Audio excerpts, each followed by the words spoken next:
Cristo es la peña de Oreb que está brotando, agua de vida saludable para ti. Cristo es la peña de Oreb que está brotando, agua de vida saludable para ti. Ven a tomarla que es más dulce que la miel, refresca el alma, refresca todo tu ser. Cristo es la peña de Oreb que está brotando, agua de vida saludable para ti.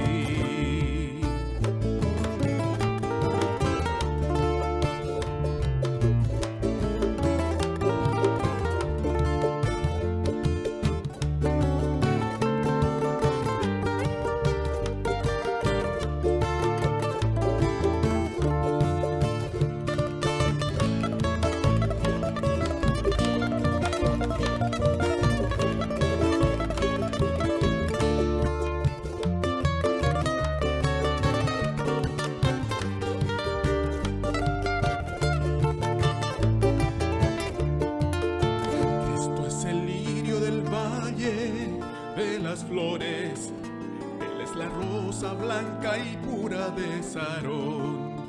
Cristo es la vida y amor de los amores, Él es la eterna fuente de la salvación.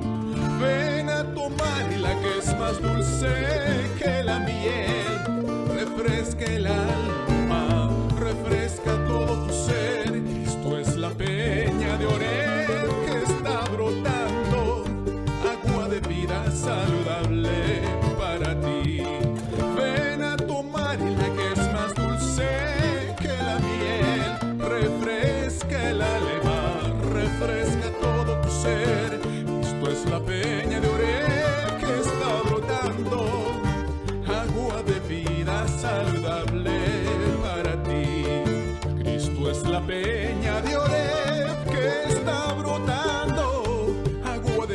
vida saludable para ti.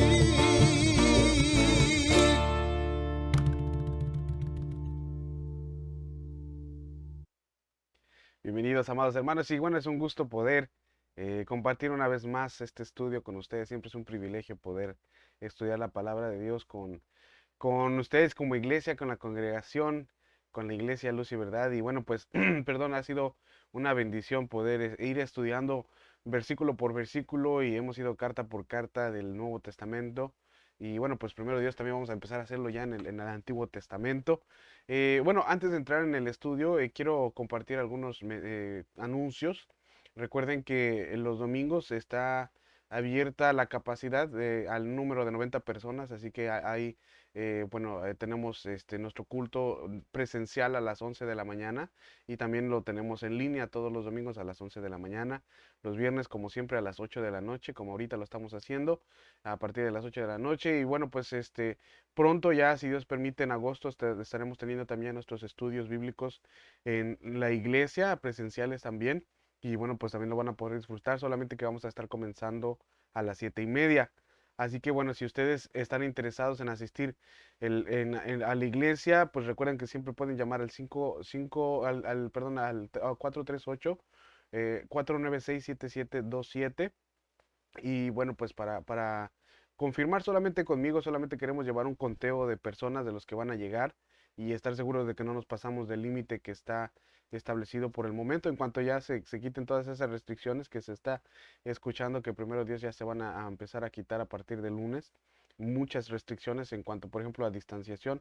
Ya escuché que ya no iba a ser de 2 metros, sino de 1 metro, pero estamos en ver eso todavía.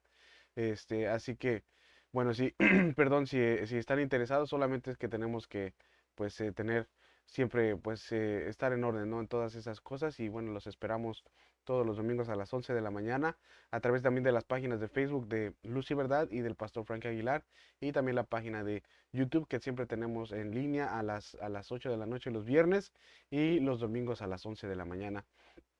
Eso no lo vamos a dejar de hacer porque, bueno, queremos seguir llegando hasta ustedes, perdón, hasta ustedes con pues con la palabra de Dios y poder llegar hasta sus casitas, los que no pueden llegar a casa, que puedan tener el tiempo también de poder estudiar la Biblia con nosotros y de aprender un poco más, de crecer, como dice ahí en Colosenses capítulo 1, de crecer en el conocimiento de su voluntad, de la voluntad de nuestro Señor. El día de mañana, sábado 11, o no, sábado 10, perdón, sábado 10 ya de julio, bueno, vamos a tener nuestra mañana, nuestro día de limpieza. No es todo el día, solamente va a ser unas cuantas horas, de las 8 de la mañana a las 12 del mediodía, 8:30, perdón, 8:30 a 12 del mediodía, 3 horas y media. Si quieren ayudarnos, si quieren acompañarnos y apoyarnos, pues lo vamos a agradecer mucho. Necesitamos hacer bastante limpieza dentro y afuera del edificio porque estamos planeando una reapertura gradual de todos nuestros servicios, de todas nuestras actividades, y primero Dios, a lo mejor ya para, perdón, para septiembre podamos tener ya listo pues pues todas nuestras actividades, ¿no? Un momentito, por favor. Nada más para poder bueno, pues ya tener todo marchando en forma regular, en forma pues como lo veníamos haciendo, ¿no? De una forma normal de nuestras actividades de los viernes, de los sábados y primero Dios también de los domingos, que podamos tener todas las actividades. Bueno, hoy vamos a estudiar en la palabra de Dios, ya estamos prácticamente terminando. En la carta ya estamos en los últimos versículos, todavía nos faltan algunos más del 13 al 18, pero hoy vamos a ver versículos 9 al 12. Vamos a hablar sus Biblias, por favor, ya la tengo abierta en Tesalonicenses, primera de Tesalonicenses capítulo 4, versículos 9 al 12. Y vamos a estar hablando de algo que es bien importante que Pablo da aquí, porque estuvimos hablando, recuerden que para entender todo esto tenemos que entender que el versículo 3 nos da la clave. A partir del 3 en adelante nos dice, esta es la voluntad de Dios para su vida. Esto es la voluntad, lo que Dios quiere para nosotros. Y comienza diciendo, como vimos la semana pasada, que habla de nuestra pureza sexual, la pureza en cuanto a la vida sexual y la pureza en sí, la santificación de nosotros como hijos de Dios, porque este cuerpo es templo del Espíritu. Así que, bueno, entonces ahí ahí comienza, lo primero que nos suelta Pablo es eso, la pureza sexual. Y luego habla en estos siguientes versículos del 9 al 12 de una vida, de vivir una vida práctica, una fe práctica, un cristianismo, una vida de cristianismo práctico. No solamente de decir que somos cristianos, sino realmente vivirlo. Y se ha dicho, hay personas, yo les he dicho también en el templo, ahí en la iglesia, que la vida cristiana, o de hecho el cristianismo debe de afectar toda nuestra vida, no solamente es una, una actividad más que hacemos el domingo o que hacemos el viernes. Hermanos, nuestra fe tiene que ser una fe viva, una fe que se vive, ¿sí? Y viva, ¿por qué? Porque el Espíritu Santo está vivo dentro de nosotros. Entonces, realmente el cristianismo debe de cambiar, Cristo debe cambiar la vida de las personas, es el único que puede cambiar las personas. Las religiones falsas del mundo, hermanos, no lo hacen. Y si bien tal vez cualquier sistema de creencias o de religiones debería de efectuar algún cambio en las personas, o en la gente viva, pero no es cierto que las religiones falsas pues no ayudan a transformar en alguien. Solamente muchos hacen penitencias o hacen pagos, hacen cosas para sentirse un poco mejor, pero realmente no está habiendo ningún cambio. Solo Cristo puede hacer este cambio en nuestras vidas. Solo Dios, a través de su palabra, nuestro Señor Jesucristo en nuestro corazón, es el único que puede hacer, es el único que tiene ese poder para transformar la vida de un modo que nosotros podemos ver y podemos creer que pueda convertirse literalmente en la forma en que vivimos. Y vemos también en la vida de las personas cómo son transformadas de una manera de vivir a una manera completamente diferente. Y eso es lo que nos está hablando aquí Pablo en los versículos 9 al 12 que vamos a estudiar en un momento. Pero como les digo, la clave para entender todo esto es que Dios, esta es la voluntad de Dios para nosotros. Y como les decía, habla de la pureza sexual. Y aquí simplemente, si ustedes se van allá a los versículos 9 y 12, por favor vayan conmigo. Yo ya se los tengo como siempre en la pantalla para que me acompañen. Pero ténganlo listo ahí en sus Biblias también. Vayan haciendo anotaciones, vayan subrayando si es necesario. Y bueno, vayan también haciendo sus propios comentarios. Y bueno, aquí simplemente, como le digo, nos recuerda que la santificación se manifiesta en los deberes simples, en los deberes, en la manera, en las responsabilidades diarias de la vida. Fíjense, vamos allá y bueno, vamos a estar viendo este tema, este tema que se llama viviendo una vida práctica. Ese es el tema de hoy, de Primera de Tesalonicenses, capítulo 4 versículos 9 al 12. Y bueno, vamos a ver allá en nuestras Biblias, por favor, vayan a nuestro primer tema, a nuestro primer texto, que es en Primera Tesalonicenses 4, del 9 al 12. Vamos a leerlo, por favor, todo. Dice, pero acerca del amor fraternal, estábamos hablando de la lujuria, de la concupiscencia, de la inmundicia, que Dios no nos ha llamado inmundicia, sino a santificación, esa es la voluntad de Dios. Y luego dice, pero acerca del amor fraternal, esto es una palabra, perdón, esto de amor fraternal es solo una palabra en el griego, ahorita lo vamos a ver. Pero dice, de esto no tenéis necesidad que os escriba, porque vosotros mismos habéis aprendido de Dios que os améis unos a otros. Y también lo hacéis así como con todos los hermanos que están por toda Macedonia. Pero os rogamos, hermanos, que abundéis más y más en ello. Esto ya lo habíamos visto. Es decir, es que tenemos que sobresalir, tenemos que hacer nuestro mayor esfuerzo por seguir viviendo así. Luego dice en el versículo 11, y que procuréis tener tranquilidad. Escuchen esto, son los 3 puntos, los 4 puntos: que os améis unos a otros, que procuréis tener tranquilidad y ocuparos en vuestros negocios y trabajar con vuestras manos de la manera que os hemos mandado, a fin de que os conduzcáis. Este es el fin, este es el por qué, es el para qué, que os conduzcáis honradamente para con los de afuera y no tengáis necesidad de nada. Entonces aquí Pablo es algo, la verdad es muy sencillo, pero es muy práctico. Lo que nos está diciendo son 4 exhortaciones de cómo vivir una manera, una fe práctica, una fe de todos los días, ¿sí? Una fe diaria. Y lo que Pablo está diciendo es que todo el asunto de la santificación o nuestra santificación, para comenzar, se debe de ver en nuestra vida sexual, en nuestra manera de vivir, en nuestra pureza sexual. Eso es lo primero, ahí lo básico. Pero también se ve en todas las áreas, en las demás áreas de nuestra vida. Dice que si tienes fe, entonces debes de vivir por fe, ¿no? Dice, el cristiano vive por fe, no por vista. Y no es solo, o sea, la fe no es solamente un sistema de creencias teológicas, una doctrina, no es solamente creer eso, o sea, la fe tiene que ver con la doctrina, tiene que ver con la teología, pero la fe es más que eso, tienes que vivirla, tienes que aplicarla para que haya realmente cambios en tu ser. Entonces el cristianismo no es algo que solamente vas a creer, sino es una forma de vivir, es algo que tú vas a vivir. Y aquí, como les digo, vemos cuatro exhortaciones cuatro exhortaciones básicas. Número uno, que os améis unos a otros. Número dos, que tengáis una vida tranquila. Ahorita lo vamos a ver eso.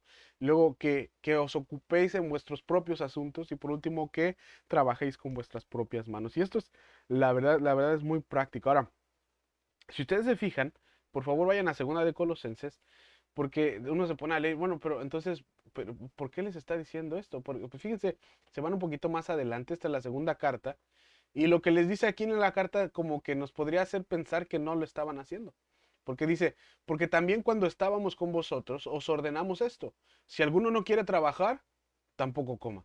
Porque dice en el versículo 11, oímos de algunos de entre vosotros que algunos de vosotros andan desordenadamente, no trabajando en nada, sino extendiéndose en lo ajeno, entremetiéndose, perdón, en lo ajeno.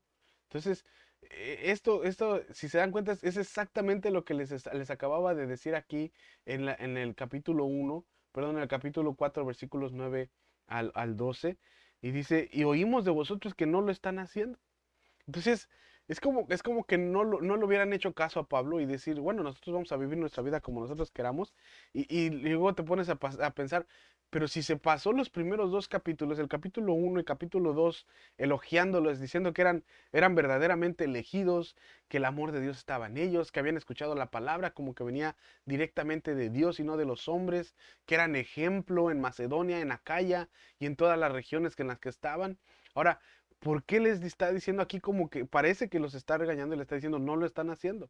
Entonces, la razón, hay una razón obviamente de peso para esto, no es que estuvieran siendo desobedientes y se entiende simplemente que estaban siendo, si seguimos un estudio del texto que tenemos, de las dos cartas, porque como les digo, a veces uno lee una carta y luego lee otra, y si no sabes leer en el contexto, vas llevando el flujo del texto en realidad, te puedes pues empezar a pensar que se está contradiciendo, o que está pasando algo malo. Pero el tema que comienza en el versículo 13, ahorita lo vamos a ver, es el rapto de la iglesia. Bueno, más bien dicho, lo vamos a ver la próxima semana. Comienza a partir del 4:13 en adelante al 18, habla y todo el capítulo 5 de una discusión sobre el regreso de nuestro Señor Jesucristo, el día en que nuestro Señor Jesucristo, déjenme leérselos para que no se los vaya a, a parafrasear, dice,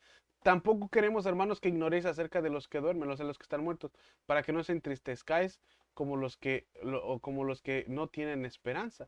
Porque si creemos que Jesús murió y resucitó, así también traerá Dios con Jesús a los que durmieron. Y luego aquí empieza, como les digo, no, pero estoy hablando, sí, entonces aquí habla, como les decía, de la venida del Señor, ¿sí? Pensé que yo estaba yendo a otro texto, pero no, estamos aquí en la venida del Señor. Entonces, lo que pasa aquí, y pasa pues la gran parte del tiempo, Pablo discutiendo esto, también lo hace en el capítulo, en 2 Tesalonicenses capítulo 2, habla nuevamente sobre el regreso de nuestro Señor Jesucristo. Entonces, lo que Pablo había enseñado es que Jesús ya iba a regresar, y obviamente para Pablo muchas de las señales se estaban cumpliendo ya. Y si para ellos ya estaba el regreso inminente o muy cerca, pues para nosotros obviamente también. No ha venido el Señor Jesús, ya lo sabemos, eso no ha venido, no es cierto, porque el mismo Señor Jesús dijo que ni los ángeles ni nadie sabe los tiempos ni las sazones, solamente el Padre que está en los cielos. Entonces, Pablo no sabía cuándo iba a venir, pero dijo, ya va a venir porque muchos se está cumpliendo. Hay persecución, hay guerras, había muchas cosas. Y bueno, al final del capítulo 1, versículo 10, ahí nos empieza a dar una pista de por qué estos tesalonicenses estaban viviendo de esa manera. Fíjense lo que dice en el capítulo 1, déjenme se los pongo, capítulo 1, versículo 10, aquí lo debo de tener. No, perdón, aquí lo debo de tener, aquí está. Sí, capítulo 1, vayan por favor a Primera de Tesalonicenses, capítulo 1, versículo 10, aquí lo tengo. para ustedes. Y dice, ¿y qué era lo que ellos hacían? Esperar de los cielos a su Hijo, el cual resucitó de los muertos, a Jesús, quien nos libra de la ira venidera. ¿Se dan cuenta? O sea, es lo que le está diciendo. Ellos literalmente estaban haciendo esto, esperando de los cielos al cual resucitó de los muertos, a Jesús. Discúlpenme. Entonces, lo que pasaba no es que no fueran ociosos o que no. Lo que pasaba es que literalmente ellos ya estaban esperando la venida de nuestro Señor Jesucristo. Ellos estaban literalmente, habían hecho todo para ya estar listos para que Cristo viniera, para esperar a Cristo en las nubes. Escuchen, porque lo dice también en el capítulo 2, aquí, ese sí lo tengo, como le decía aquí ya se los tenía, capítulo 2 de Segunda de Tesalonicenses, capítulo 2, versículos 1 al 3, y dice, pero con respecto a la venida de nuestro Señor Jesucristo, que es el capítulo también que se pasa hablando de esto, y lo vamos a estudiar después, y nuestra reunión con Él, os rogamos, hermanos, que no dejéis de mover fácilmente de nuestro modo de pensar, de vuestro modo de pensar, ni os conturbéis. O sea, no entren en pánico porque eso era literalmente lo que estaba pasando. Ellos estaban obviamente esperando la venida del Señor Jesús con ánimo, estaban esperando con entusiasmo. Y bueno, estaban perturbados, estaban conturbados, es lo que le estaba diciendo. Ni por espíritu, ni por palabra, ni por carta, como si fuera nuestra. En el sentido de que el día del Señor está cerca. Eso es real, se cerca, pero dice que nadie se engañe de ninguna manera, porque no vendrá sin que antes venga la apostasía. Esto ya lo estuvimos estudiando en la carta de Judas acerca de la apostasía. Y ya lo estaban viendo en esos tiempos. Ahora, esto lo vamos a estudiar después, porque después esto se pasa hablando, luego hace una gran explicación de la venida de nuestro Señor Jesucristo. Pero lo que estaba pasando, en otras palabras, lo que ellos estaban pasando, es que ya estaban esperando inminentemente la venida del Señor. Entonces vendieron sus cosas, dejaron de trabajar, empezaron a solo reunirse y a esperar prácticamente la venida del Señor. Y eso ha pasado a lo largo de los años, de los siglos, desde los tesalonicenses hasta como por el tercer siglo nuevamente volvió a pasar. Ha pasado muchas veces también en el siglo XX, siglo XIX, muchas veces, de grupos de personas que están esperando la venida del Señor y dicen, el 21 de noviembre ya va a venir, el 21 de diciembre ya va a venir, no que el 1 de enero ya va a venir. Entonces hay mucha gente que siempre está esperando el regreso de nuestro Señor Jesucristo, y lo que hacen es que venden todas sus cosas y se van a un lado donde todos, según ellos, van a esperar a que venga el Señor Jesús ese día. Ahora, no ha venido. ¿Por qué? Porque solo Cristo, solo Dios sabe cuándo Él va a venir. Y dice aquí Pablo, no va a venir hasta que se manifieste el hijo de pecado, sino hasta que venga la apostasía. Y eso lo vamos a estudiar después, como les digo, porque tiene mucho que ver con lo que es teología. Pero Pablo les dice, pero su vida no solamente tiene que pensarse o que encerrarse en la venida del Señor. Su vida tiene que manifestarse en amor unos con otros, en que vivan una vida tranquila, en que no se metan en los asuntos de otras personas, y que tienen que trabajar. O sea, tienen que vivir una vida práctica. ¿Por qué? Porque si Dios no está preocupado por cuándo va a venir, porque Él sabe cuándo va a venir, como hijos de Dios, tampoco debemos estar preocupados por cuándo va a venir el Señor Jesús, porque Él va a venir cuando Él venga. Y nosotros lo que tenemos que hacer es estar preparados. Entonces, lo que está pasando aquí es que ellos estaban, digamos así, demasiado entusiasmados por la venida del Señor Jesús, y habían dejado de cumplir sus responsabilidades que pues como cristianos deben de vivir. Por eso es que es tan práctica esta carta y es tan práctico estos versículos que vamos a estar viendo. Y esto nos recuerda, pues obviamente, a mí me recuerda la parábola de nuestro Señor Jesús ahí en Lucas 19:13, donde dice que Jesús dice que hubo un hombre noble, un cierto noble de un país que iba a ir a un país lejano a recibir un reino, otro reino para sí mismo, y, y le dejó a 10 de sus siervos a que trabajaran, y les dio talentos a sus siervos y les dijo, negociad en tanto que vengo. Ahí lo pueden ver en Lucas 19:13. Y lo que se refiere es, o sea, ¿qué se refiere con eso de negociar? Es que simplemente debemos de continuar nuestra función normal en el mundo. Debemos seguir viviendo en este mundo, pero debemos de seguir viviendo con vidas ejemplares, vidas santificadas, vidas puras, que demuestren que Cristo está haciendo una obra en nuestras vidas. Entonces, realmente esto es cristianismo práctico.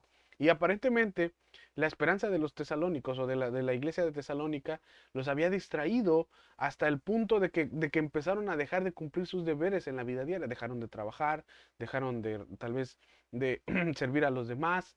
Entonces, pues aquí viene y vamos a echar ya en eso en un vistazo, vamos a ver estos 4 puntos, estos, digamos, 4 recordatorios de lo que debe de ser una vida práctica. Entonces, para recordarnos a nosotros mismos también lo que se supone que tenemos que hacer como cristianos cuando Jesús regrese, que cómo tenemos que estar viviendo como hijos de Dios cuando regrese. Número 1, dice ahí en el versículo 9. Vamos a Lucas 4:9, primera de Tesalonicenses 4:9, dice: acerca del amor fraternal no tengo necesidad de que os escriba, porque vosotros mismos habéis aprendido de Dios, número 1, que os améis unos a otros. Esa es la primera exhortación práctica, el primer recordatorio práctico. Y esto, lo que Pablo está ahí, está conectando ahí, bueno, lo acaba de escribir porque él acababa de escribir acerca de lo que era la lujuria, ¿no? De la concupiscencia, de la inmundicia, ¿no? De toda esta de las pasiones de concupiscencia.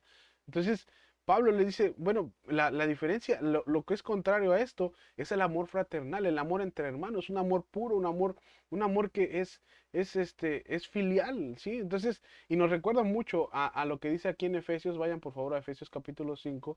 Bueno, me recuerda mucho ahí lo que dice Efesios 5 del 1 al 3. Dice: sed pues imitadores de Dios como hijos amados, y andad en amor como también Cristo nos amó. Así es como debemos de andar. Y se entregó a sí mismo por nosotros, ofrenda y sacrificio a Dios de olor fragante. Y luego dice: pero de fornicación y toda inmundicia o avaricia, ni aun se nombre entre vosotros, como conviene a santos. Es decir, Pablo nos estaba diciendo prácticamente lo mismo. Nosotros tenemos que vivir como cristianos, amándonos como hijos de Dios, y el otro, la fornicación, la inmundicia, eso ni siquiera debería de mencionarse en nosotros. Y lo que está diciendo aquí es una palabra, el amor fraternal, la palabra bueno, lo que dice ahí, ese amor fraternal del cual les quiero hablar, ni siquiera necesito escribirles, es la palabra Filadelfia.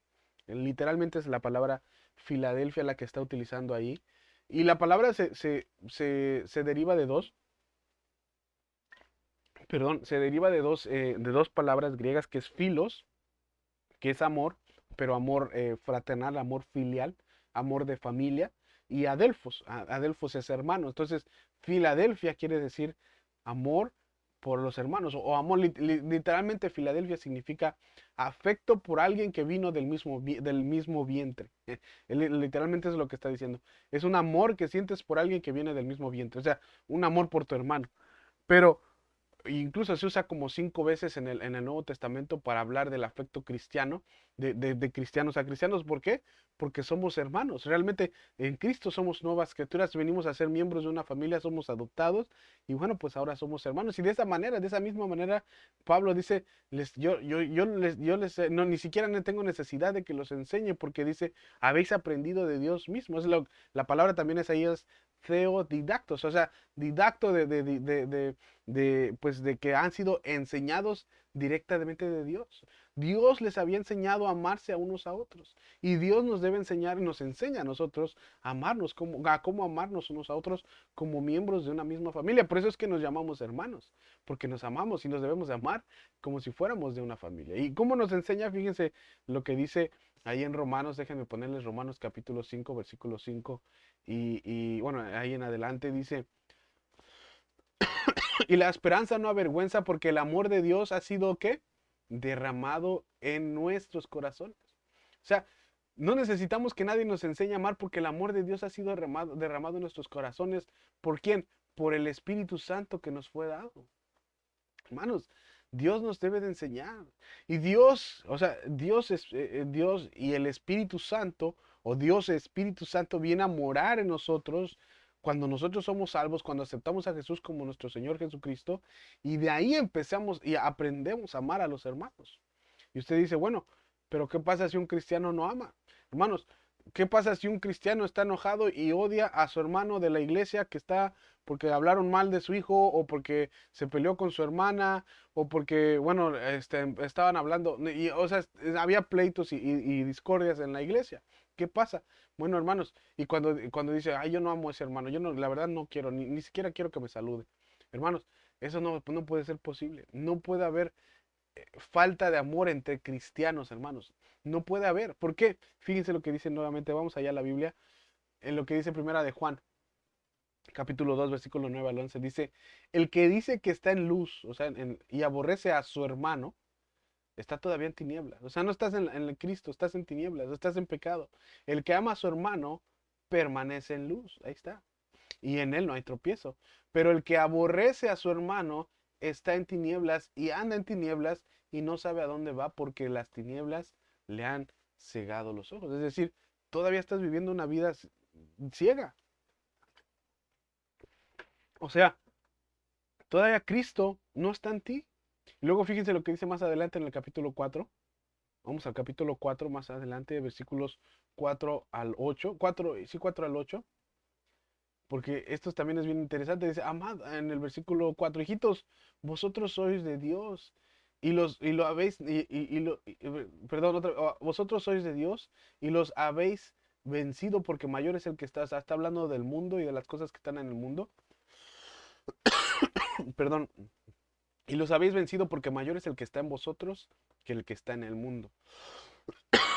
Ellos son del mundo porque por eso hablan del mundo y del mundo no los oye. Los oye, perdón. Nosotros somos de Dios.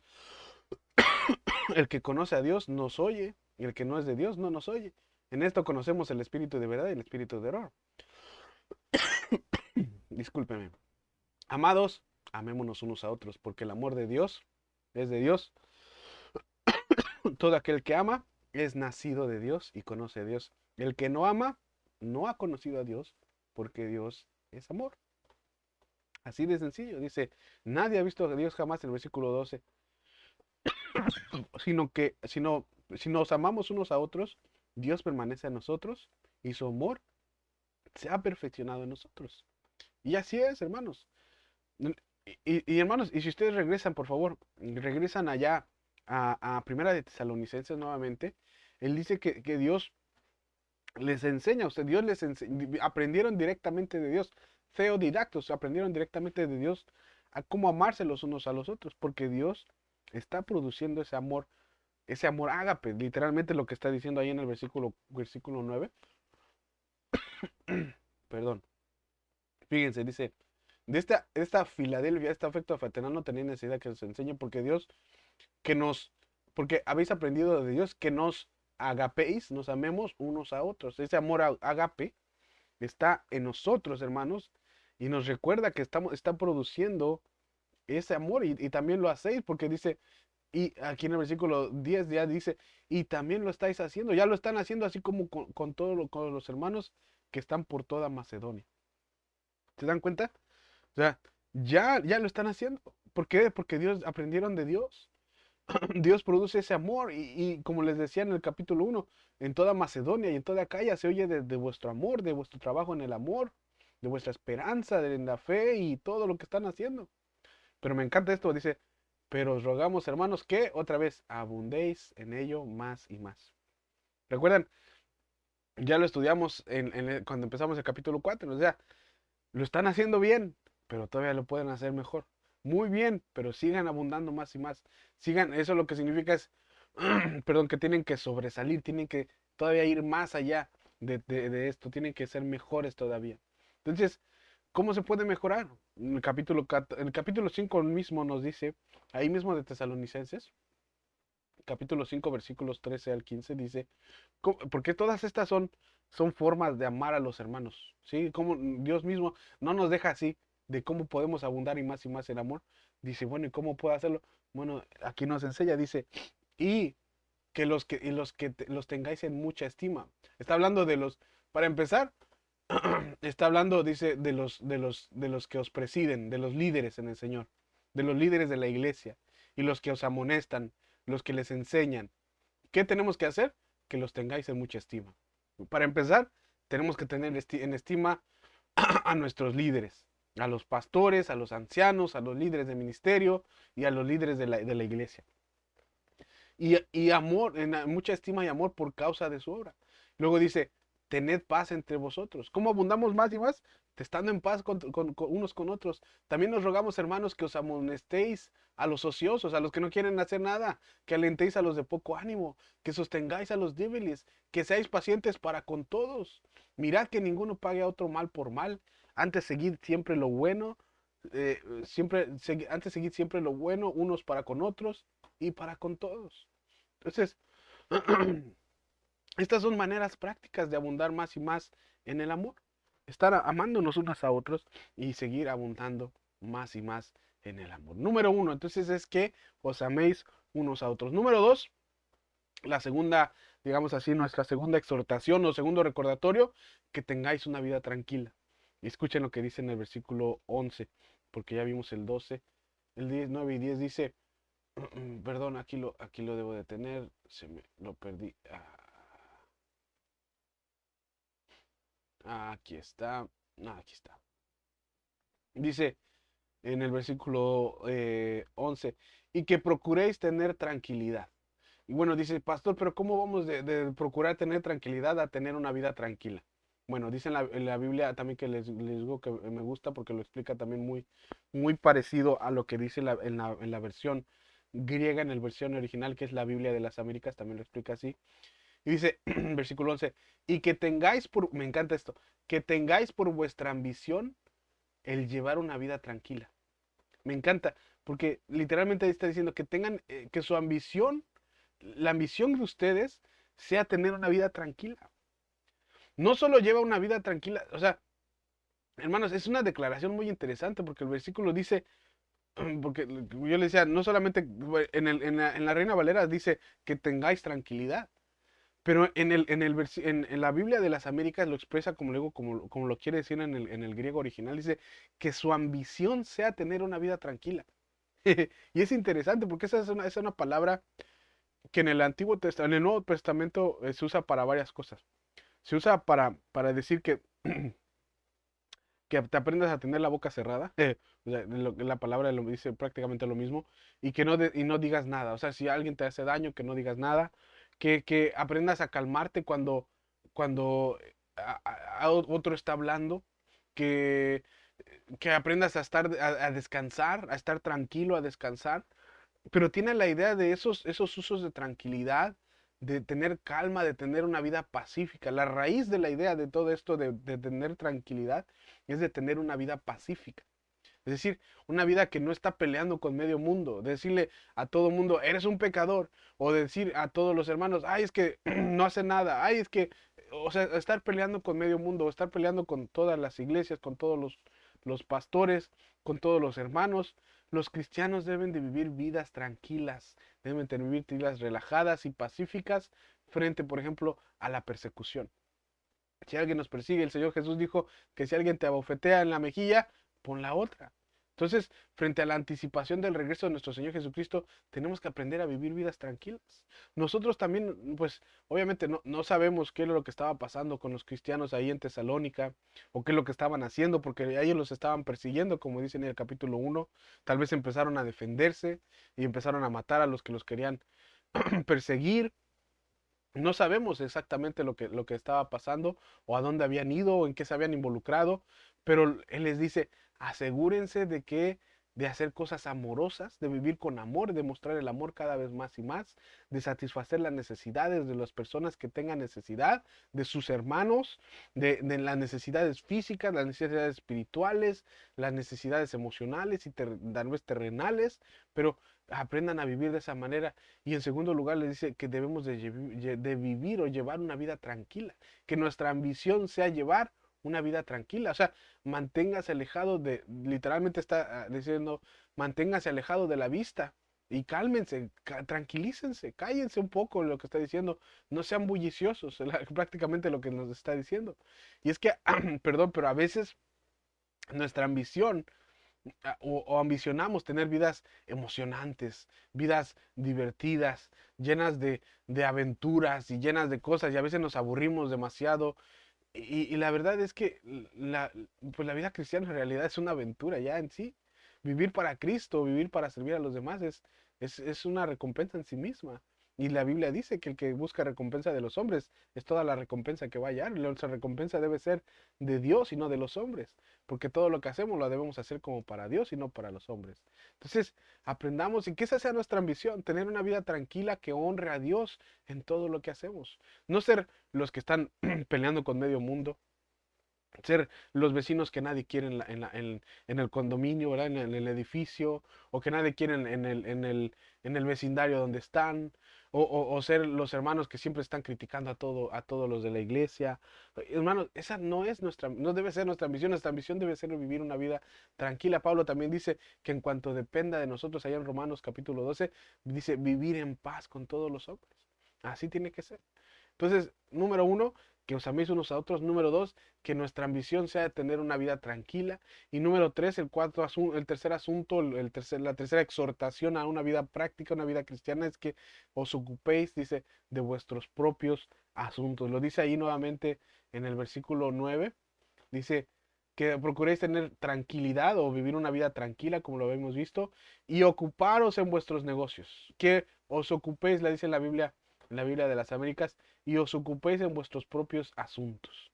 O sea, preocúpense por sus propios asuntos.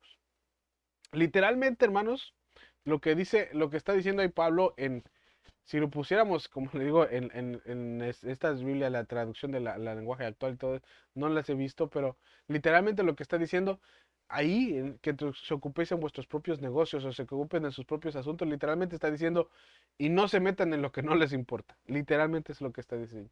Y se ha dicho mucho en inglés, de hecho esa es la frase que se usa muy a menudo, dice, en inglés dice, mind your own business, o sea, no te metas en los asuntos de otras personas, solo ocúpate de tus propios asuntos, de tus propios negocios, your own business, ¿sí? Entonces, hermanos, esta es la única vez, de hecho, en el Nuevo Testamento en griego que se utiliza, en el Nuevo Testamento en griego, que está escrito en griego, se utiliza, es la única vez que se utiliza aquí. La palabra, aquí la tengo, si la quieren ver, no, aquí está. Déjenme, se las voy a poner. En sus propios asuntos. Solo se utiliza aquí. No, pero ese no es. Bueno, discúlpeme, que aquí lo tenía para ustedes. Pero bueno, o sea, ahí es el único lugar donde se utiliza, ¿sí? De ahí en fuera solo se utiliza en el griego secular, en el griego koine, en el griego donde que era en todos los días de los días, ¿no? Pero realmente no sabemos, obviamente, otra vez qué es lo que estaba hablando, qué es lo que estaba pasando con la iglesia tesalónica, que estaban metiendo en negocios de quién o que se estaban metiendo en la vida de quién. Lo que él está diciendo, que la meta de las personas, la meta de nosotros como cristianos, eh, es hacer nuestra vida para Cristo y estar viviendo nuestra vida, nuestros asuntos, nuestros negocios, solo para Cristo, no para lo que los demás dicen, y no para criticar a los demás otra vez, y no para que los demás se me estén viendo en una vida tranquila, sino que, o sea, le está diciendo, no se meta en los asuntos de otra persona ni en los asuntos de otros cristianos. Manténganse alejados de estas cosas, hermanos, porque no son necesarias. Solo ocúpate de tus propios asuntos. Concéntrate, lo que está diciendo es ahí. Concéntrate en tu propia vida. ¿Sí? Concéntrate en cómo vives tú. No te concentres en cómo vive el hermano y empieces a criticar otra vez cómo vive el hermano. No te concentres en cómo viven los vecinos de la iglesia, los que están allá adelante. O no te concentres en cómo viven tus vecinos aquí en donde tú vivas, ¿sí? Aprende, concéntrate en cómo vives tú para honra y gloria de Dios. Ahí nuevamente ahí en Tesalonicenses, pero en el capítulo 2, escuchen cómo lo dice. Otra vez Tesalonicenses capítulo 2, versículo 3. Capítulo 3, versículo 11 dice, porque oímos de alguno de entre vosotros que andan desordenadamente, no trabajando nada, y luego dice, sino entrometiéndose en lo ajeno. ¿Se dan cuenta? Pablo les está diciendo, yo lo que quiero es que no vivan así. Oímos que lo están haciendo y eso les dice más adelante, pero nosotros ya les habíamos dicho que eso no se tiene que hacer. Pues entonces, cuando tú vives una vida desordenada, cuando tú vives enfocado en ti mismo y no te enfocas en lo que realmente Dios quiere que te enfoques, tu vida, vas a empezar a meterte en la vida de otras personas. ¿sí? Vas a empezar a meterte como eso, como un entrometido. Literalmente dice, no sean entrometidos. Ahí está, lo acabamos de leer. Andan entrometiéndose en lo ajeno, ¿sí? ¿Qué significa exactamente eso? Lo que quiere decir es que realmente la palabra entrometiéndose, la palabra significa un cuerpo que está ocupado la palabra es peripateuo, es alguien que es peripatético, pues, o sea, es una persona es un cuerpo que está caminando por todos lados todo el tiempo.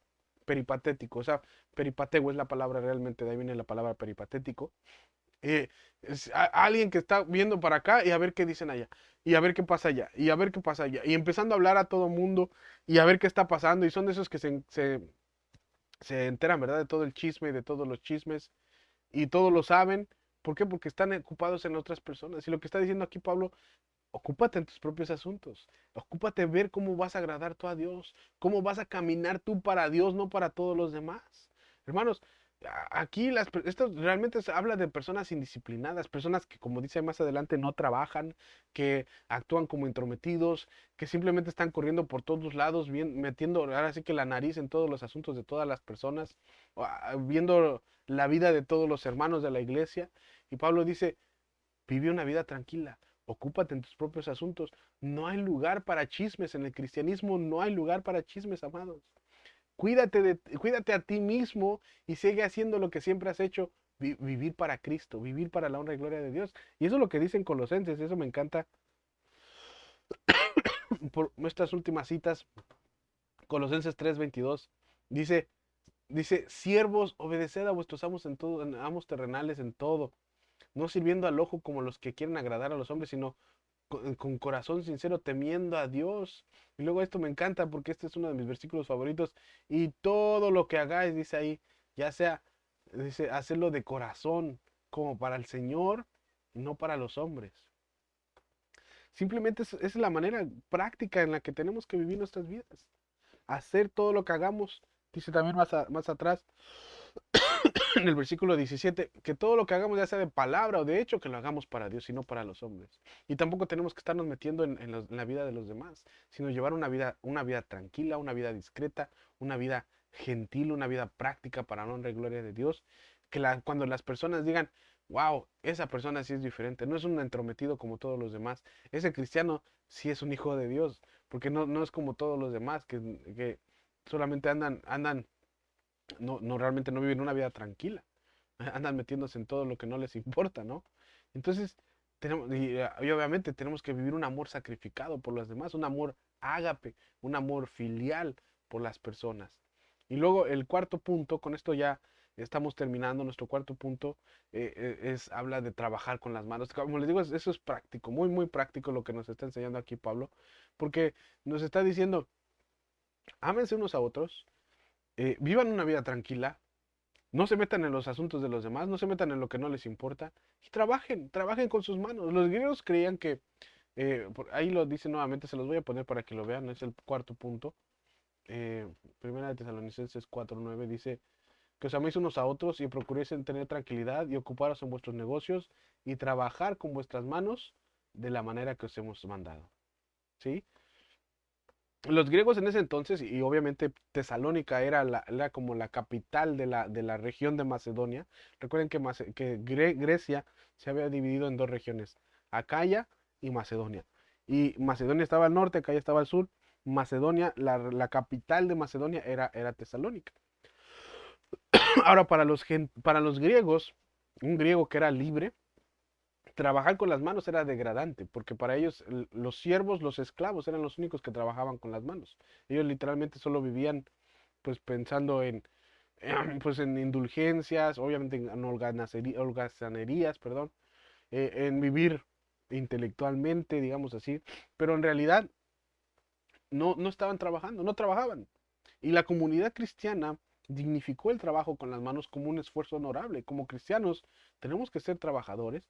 Y lo que había sucedido es que era que los cristianos, lo que estaba pasando, los cristianos que estaban esperando la segunda venida del Señor Jesús no estaban preocupados por las necesidades de las personas que los rodeaban. Solo estaban en primer lugar entrometiéndose en la vida de todos los demás.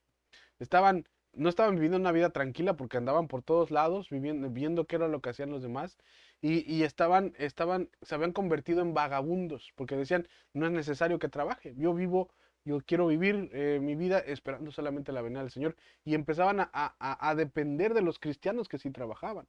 Entonces, en lugar de ser pues una bendición o ser de ayuda para la obra del Señor, pues estaban siendo una carga, estaban siendo pues vagabundos, dependían de otros. Y por eso es que Pablo les dice, el que no trabaje, ahí en el capítulo 2 sí, capítulo 2, 2 de Timoteo, versículo 11 lo vimos, que el que no trabaje, ¿qué? Pues que no coma. Sí, si no trabajan, no coman. Él trabajaba, obviamente Pablo les enseñó porque le dice de la manera que les mandamos, de la manera que les enseñamos. Pablo trabajaba con sus manos, aparte de todo lo que hacía para la iglesia, para la obra del Señor, para las misiones, para el evangelismo. Pablo hacía tiendas, Pablo les enseñó a trabajar. Entonces, Pablo le dice, eso es lo que tienen que hacer, tienen que vivir una vida tranquila, tienen que seguirse amando unos a otros, aún más y más, tienen que abundar en ello, tenemos que sobresalir en eso todavía más. Tienen que no andarse metiendo en los asuntos de otras personas y hay que trabajar. Y eso es práctico, hermanos, así es como debemos de vivir nuestra vida todos los días. Ahora, me encanta porque como les decía, el fin de todo esto, fíjense cuál es el fin o cuál es el propósito de todo esto. Dice, el fin de que os conduzcáis honradamente para con los de afuera. Hermanos, no sé si se dieron cuenta, pero la clave de todo esto es el evangelismo. Queremos dar testimonio a los de afuera que somos personas que se conducen honradamente, que os conduzcáis honradamente con los de afuera. Ese es el fin, ¿sí? Y no tengáis necesidad de nada. Nuevamente, no tengáis necesidad de nada, ¿sí? Pablo les estaba diciendo, aquí, la clave de aquí, hermanos, de todo esto, como le digo, les estaba hablando es de evangelismo, hermanos. Y les voy a decir esto, la clave del evangelismo no son las estrategias que usamos, no es un panfleto que vayamos a dar en los metros. La clave del evangelismo no son los tratados, hermanos, no son las técnicas de evangelísticas o técnicas de evangelismo que se puedan saber o todos los versículos o un servicio de evangelismo. Hermanos, esa no es la clave para evangelizar. La clave, según la palabra de Dios, para el evangelismo es la integridad de la vida de los cristianos que se manifiesta en un mundo que está tribulado, un mundo que está agitado, un mundo que está en mal estado, un mundo que está en pecado, y ver la vida de cristianos que viven una vida tranquila para la honra y gloria de Dios. ¿Sí? Una vida que están gozosos, que están contentos, porque Dios está en control y porque saben al Dios que sirven. ¿Sí? Un comportamiento es vivir una vida con un comportamiento lleno de amor, de paz, de tranquilidad, obviamente de privacidad y de trabajo diligente con los demás, para con Dios y con los demás.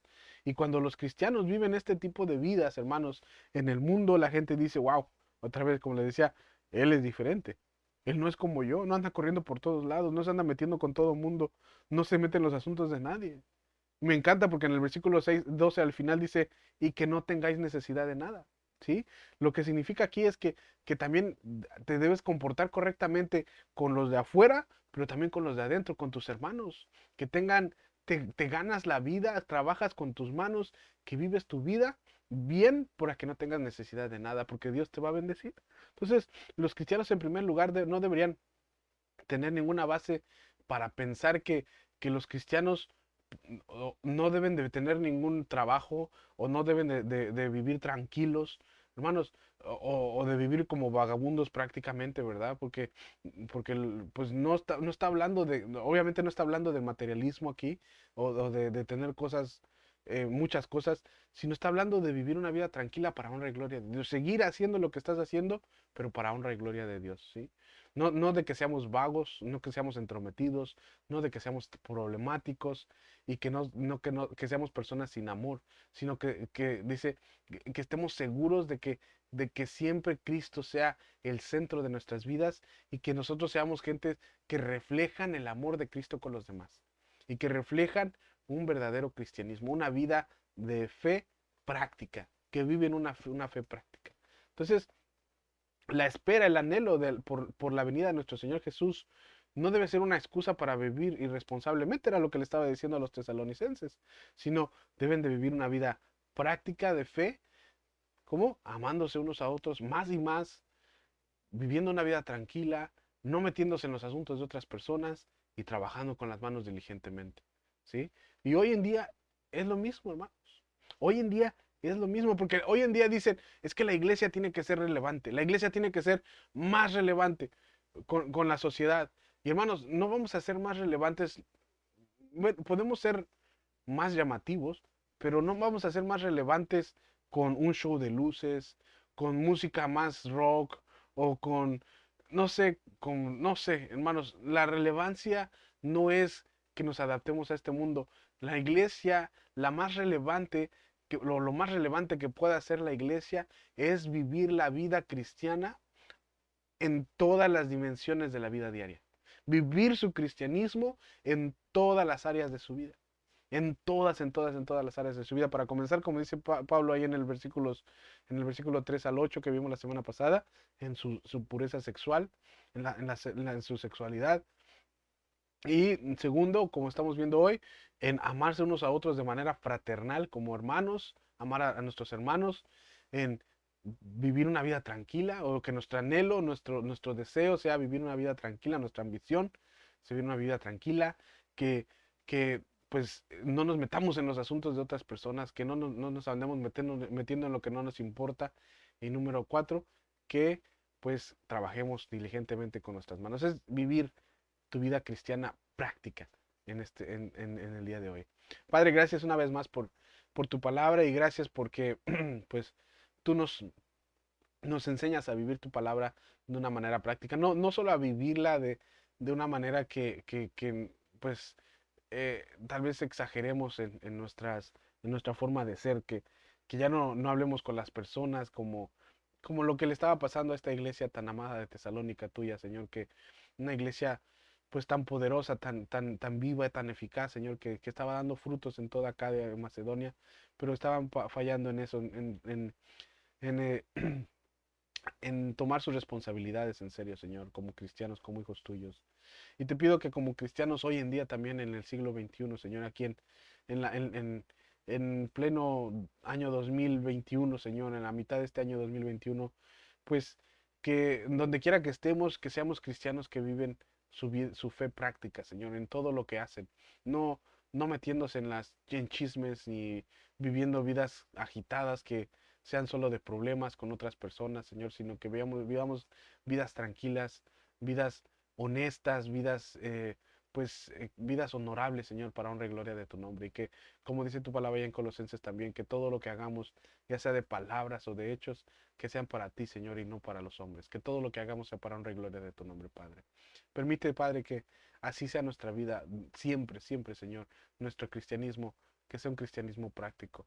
Que cuando la gente vea a los hermanos de luz y verdad y los hermanos que nos están escuchando digan, wow, él es una persona diferente. Él es un verdadero hijo de Dios. Y gracias, Señor, porque solo tú produces esto en nosotros. Tú produces tanto el querer como el hacer por tu buena voluntad, Señor. Te pido, Padre, que tú nos des también una noche de descanso, Señor, y que en este fin de semana también tu paz que sobrepasa todo entendimiento, que cuide nuestros corazones y nuestros pensamientos en Cristo Jesús. Amén y amén. Gracias, amados, por este tiempo. Gracias por compartir conmigo. Disculpen, estoy ahorita un poquito agripado, pero no es nada más que esta gripe de cambios de clima. Pero gracias a Dios estamos bien. Y gracias también otra vez por acompañarnos. Gracias por estar en el estudio. Nos vemos la próxima semana, el viernes, otra vez a las 8 de la noche, para seguir estudiando la carta de Tesalonicenses. Dios les bendiga.